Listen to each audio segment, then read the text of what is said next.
নবনিযুক্ত মাননীয় প্রতিমন্ত্রী কর্তৃক শপথ পাঠ পরিচালনা করার জন্য মহামান্য রাষ্ট্রপতিকে বিনীত অনুরোধ করছি।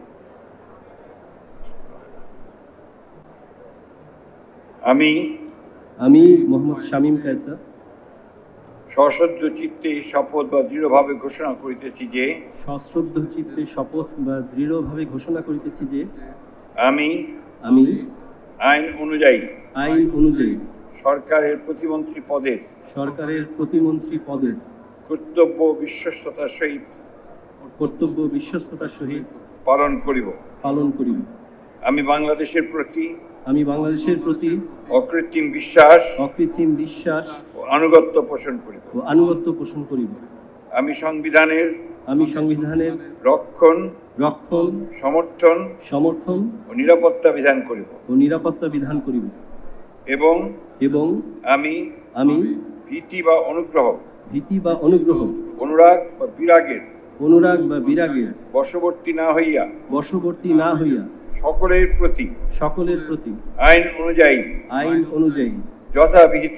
যথাবিহিত আচরণ করিব।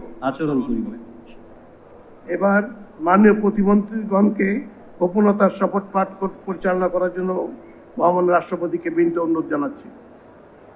আমি মোহাম্মদ শামীম কায়সার সশ্রদ্ধ চিত্তে শপথ বা দৃঢ়ভাবে ঘোষণা করিতেছি যে সরকারের প্রতিমন্ত্রী রূপে যে সকল বিষয় আমার বিবেচনার জন্য আনিত হইবে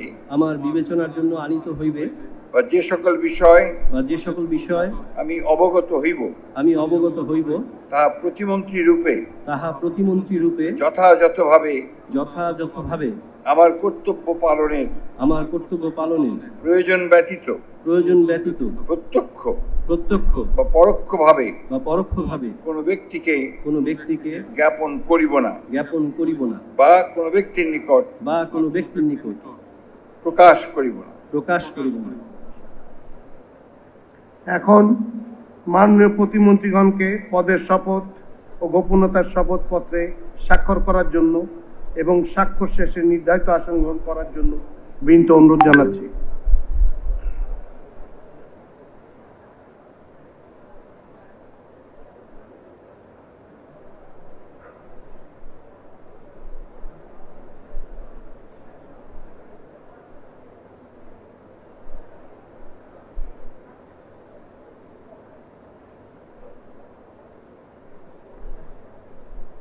ঘন ধান পুষ্প ভরা আমাদেরই বসুন্ধরা। স্যার, আমাদের খেলার মাঠের দেয়াল ভাঙতে এসেছে। এটা আমাদের খেলার মাঠ। আমরা তো এখানে দোকান বানাবো। কেমন দেয়াল? দেশের 1 নম্বর সিমেন্ট বসুন্ধরা সিমেন্টে তৈরি। দেশের 1 নম্বর cement Bashundhara cement. Bashundhara cement, প্রজন্মের বন্ধন।